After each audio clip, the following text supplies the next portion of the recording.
చిలమతూరు మండలంలోని వేద ఎంటెక్ కంపెనీలో పనిచేస్తున్న చాకలి రమేష్ అనే కార్మికుడు ప్రమాదంలో మరణించడంతో ఏఐటీయూసీ జిల్లా working president Kanisettipalli Vinod Kumar, CITU జిల్లా కమిటీ సభ్యుడు రామచంద్రులు శుక్రవారం కంపెనీ ముందు ఆందోళన చేపట్టారు. సమ్మె సందర్భంగా సెలవు ప్రకటించిన 10 మందిని పనిచేయడానికి పిలిచిన యాజమాన్యం విధి నిర్వహణలో భాగంగా వెళ్తున్న రమేష్ పాపిరెడ్డిపల్లి గ్రామం వద్ద ద్విచక్ర వాహనంపై వెళ్తుండగా జరిగిన ప్రమాదంలో మరణించాడని నాయకులు తెలిపారు. కుటుంబానికి న్యాయం చేయాలని డిమాండ్ చేశారు.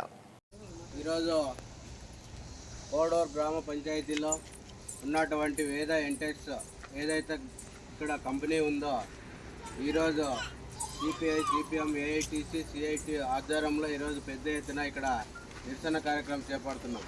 ఈ నిరసన కార్యక్రమం ఎందుకు చేపడుతున్నామంటే నిన్నటి రోజున ఇదే వేద ఎంటెక్స్ కంపెనీలో పనిచేస్తున్నటువంటి కార్మికుడు ఎవరైతే రమేష్ అనే కాగాన్పల్లికి చెందినటువంటి వ్యక్తి నిన్న రోడ్డు ప్రమాదంలో చనిపోయినాడు. నిన్న మేము 10 రోజుల ముందుగానే ఈ కంపెనీకి నోటీసులు ఇవ్వడం కూడా జరిగింది.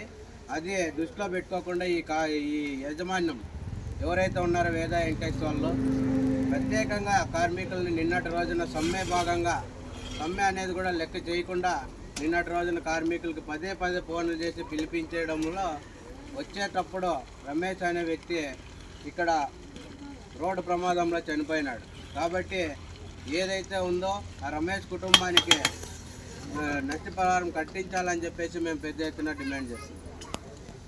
రమేష్ కుటుంబానికి న్యాయం వెంటనే, రమేష్ కుటుంబానికి న్యాయం వెంటనే, రమేష్ కుటుంబానికి న్యాయం వెంటనే, రమేష్ కుటుంబానికి న్యాయం వెంటనే అంతా పట్టుబరిసే